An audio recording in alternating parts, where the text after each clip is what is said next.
কাশ্মীরে জঙ্গি হামলায় মৃত্যু হয়েছে বাংলা ৩ জনের এবং তাদের মধ্যে রয়েছেন বেহালা শখের বাজারের সমীর গুহ এবং তার পরিবারে যথাযথই কিন্তু একটা শোকের ছায়া রয়েছে এবং সেখান থেকে আমাদের সঙ্গে সরাসরি রয়েছে আমাদের প্রতিনিধি সায়ন্তিকা বন্দ্যোপাধ্যায়।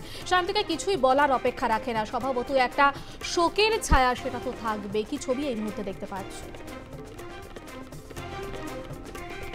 আমরা আবারও যোগাযোগ করার চেষ্টা করছি আমাদের প্রতিনিধির সঙ্গে। কাশ্মীরের জঙ্গি হামলা এবং যেখানে নিহত অন্তত ২৮ জন পর্যটক এবং পর্যটকদের লক্ষ্য করে চলে ৫০ রাউন্ড গুলি, সেনা পোশাকে ৫ থেকে ৬ জন হামলাকারী হামলা চালায় বলে অভিযোগ এবং মৃত্যু হয়েছে বাংলার ৩ জন পর্যটকে। তাদের মধ্যে বেহালা সমীর গুহ রয়েছেন বৈষ্ণবঘাটার বিতান অধিকারী, পুরুলিয়ার মনীষ রঞ্জন মিশ্র এবং স্বভাবতই সেই সব পরিবারে কিন্তু একটা শোকের ছায়া রয়েছে। কাশ্মীরে বেড়াতে গিয়ে প্রাণ গেছে, জঙ্গি হামলায় মৃত্যু হয়েছে বাংলার ৩ জনের।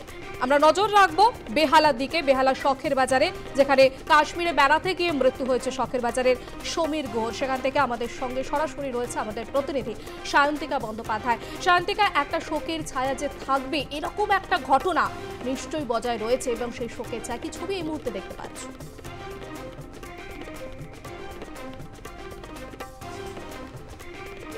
পারমিতা, প্রথমেই তোমাকে সংশোধন করিয়ে দেব, এই মুহূর্তে সমীর গুহুর বাড়িতে নয়, এই মুহূর্তে আমি রয়েছি বিতান অধিকারীর বাড়িতে এবং বাড়ির ভেতরে বিতান অধিকারীর মা বাবা কান্নায় ভেঙে পড়েছেন। তাদের সঙ্গে তারা কিছুক্ষণ আগেই আর প্লাসকে এক সাক্ষাৎকারে জানিয়েছেন তাদের ছেলে কিরকম ছিল।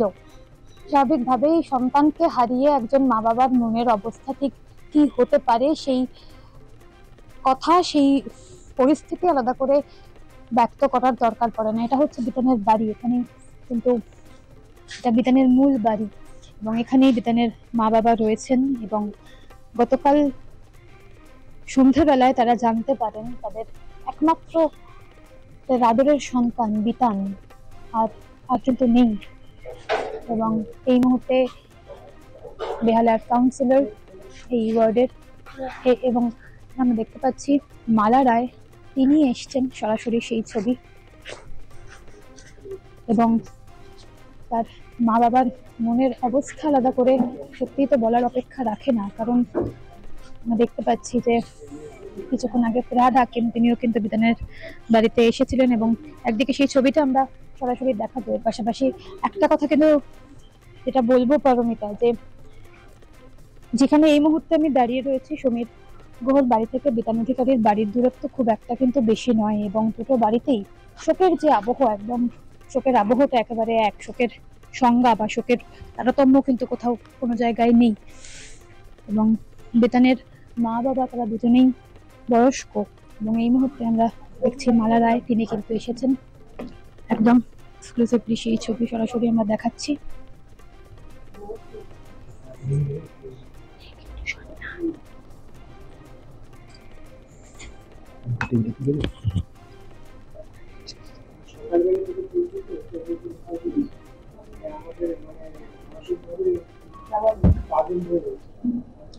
আমরা দেখতে পাচ্ছি বিতানের বাবা তিনি কিন্তু এসেছেন, তিনিও এসে বসলেন এবং এই শোক এই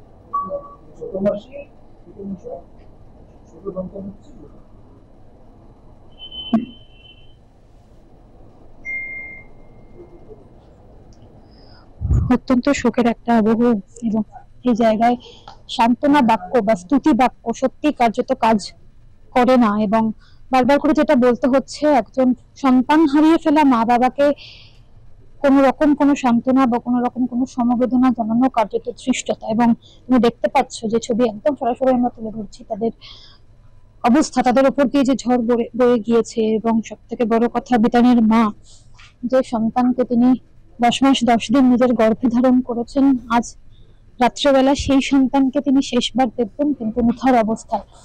এই মুহূর্তে ছবিটা আমরা সরাসরি তুলে ধরছি।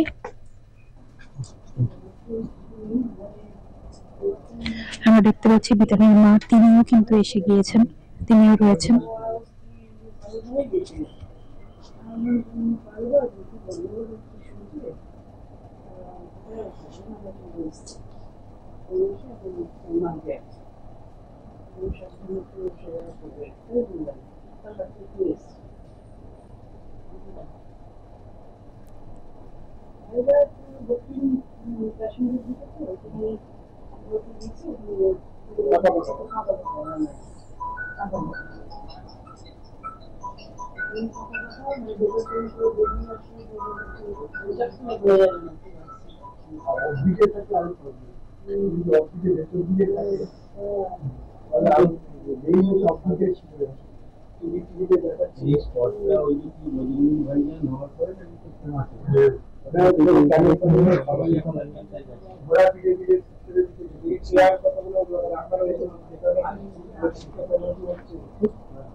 একেবারে শান্তিকে বোঝাই যাচ্ছে যে বৈষ্ণব ঘাটায় বিতান অধিকারী যে বাড়ি থেকে তুমি সরাসরি আমাদের সঙ্গে রয়েছো, যেখানে মালা রায় উপস্থিত হয়েছেন, সেখানে শোকের আবহ।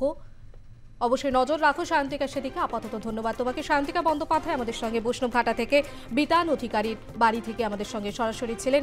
কাশ্মীরে পাহেলগাঁয়ে জঙ্গি হানায় নিহত অন্তত 28 জন পর্যটকদের লক্ষ্য করে 50 রাউন্ড গুলি চলে এবং বাংলার 3 জন পর্যটকের মৃত্যু হয়েছে। জঙ্গি হামলায় নিহত বাংলার 3 জন। নিহত বেহালা শখের বাজারের সমীর গুহ, নিহত পুরুলিয়ার মনীষ রঞ্জন মিশ্র। কাশ্মীরে বেড়াতে গিয়ে বাড়ি ফেরা হয়নি বৈষ্ণবঘাটার বিতান অধিকারীর। আর এই সমস্ত বাড়িতে শোকের আবহ।